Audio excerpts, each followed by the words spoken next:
Welcome back to another episode of On a Mission. I'm your host, Dr. Wendy Norfleet with Norfleet Integrated Solutions, and it's my pleasure to have Alison Pate with AP's 3 Keys with me today.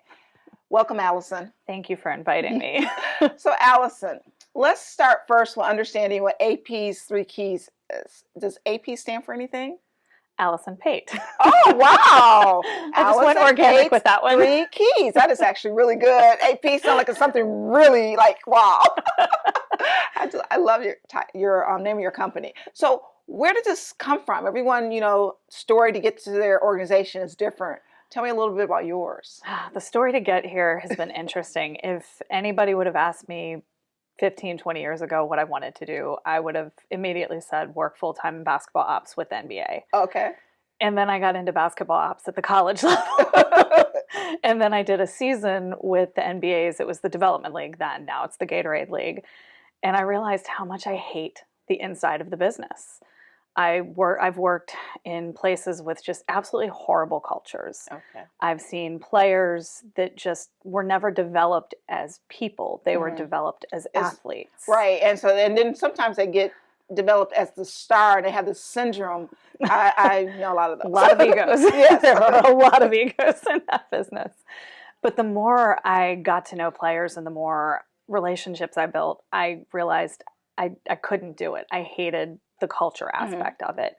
And to get high enough to make a difference, a lot of times you can lose. I've seen people lose themselves in their own core values because they're just trying to mold into the business itself. So they can go make that next rung up the ladder. Yes. And so I'm like, do I attempt to do that? And then when I get there, try to make change, or will I still have enough of myself to make change at that point? Can I tolerate it that long? And so I kind of got to the point where I was like, no, I can't. I think a lot of businesses have started like that. Yes. And so I stuck with it long enough to make a ton of contacts and to develop relationships with players and to get into a position where I could pretty much pick and choose what I wanted to do. And the more I was in it, I had 2 specific instances that really fueled the business. And one was a college athlete who I had worked with a lot because she had issues with the tutors in the student services program. And the coaches never spoke very highly of her. They never said it to her face. But at the end of the season, everything they had ever said to me behind closed doors, she verbalized. She said, I know this is what the coaches think of me. And I mean, almost word for word what they had said. And it was their actions. Even though they didn't say that to her, She their saw actions it. She saw that they poured into her. Displayed how they felt about her, and that broke my heart. My second one was in the NBA's development league. I took care of visiting teams when they came to town, so I helped the hotel shuttle get them to and from practices, warm-ups, so I always had guys in my car. Couldn't tell you what player it was or what team they came from, but I remember just in conversation, because the same guys would ride with me for several days. And I remember one of them saying that they felt like sometimes they weren't treated like humans. Piece of property. Yes. Yes. I've heard that before. A pawn in a game. And so that was kind of my last, I need to do something different. I need to do something that changes that and brings the human aspect back to sports. Because yes, so many of these players are talented and they have skills that you can develop into something amazing, but they're people. Right. People first.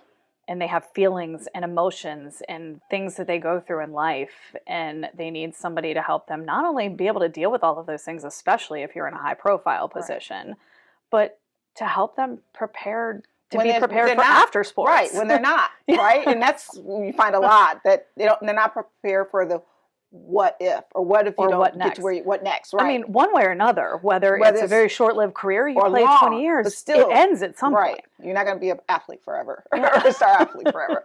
So tell me a little bit about AP's 3 Keys. So I know you're focusing on the human factor, but what exactly do your organization? So we have 3 components that we focus on, hence the 3 keys. Okay. The first one is if you look at the logo, the keys are different sizes. And I did that. I saw that. I like the logo. That was intentional because for each of my 3 key strategies, the impact gets bigger as you go. And so for our first one, it's pretty simple. It's consulting with new or existing camp programs. So sports camps.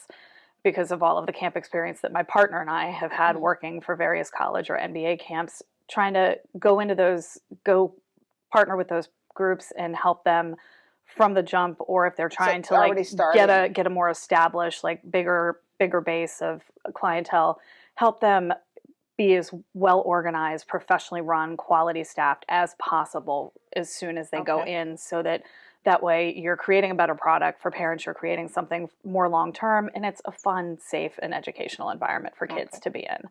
So that's the smallest impact, because we basically are helping someone else make an impact in that one.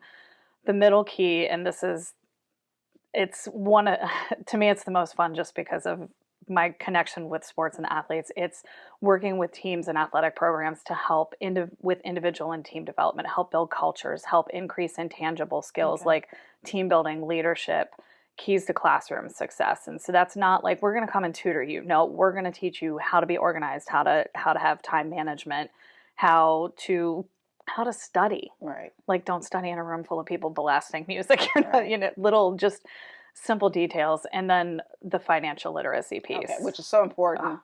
I'm amazed how many people have all this money and then all of a sudden they're bankrupt, or they don't mismanage their money or things like that. I've had athletes paying child support with money orders, and I'm like, that's not smart. How do you track this? Right. So all of those pieces, bring them in and help increase the skills of each player, because the more you build the player up, the more you build the program up.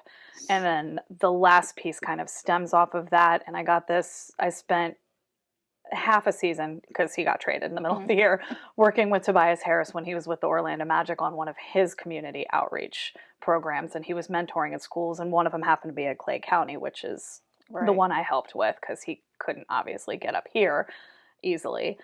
And so that kind of spurred me wanting to go into the community part of it. And so that same programming we're providing for teams, that the intangible skills, the leadership, the team building, the keys to classroom success, financial literacy, taking that into underserved communities. And letting them partner and mentor and things like that. And to help increase individual and community improvement in communities that don't have those resources or don't have people pouring into them the way that financially secure. I mean, because even some schools, high schools and things, they have like booster clubs and, depending on the schools. And I mean, I'm talking K through 12.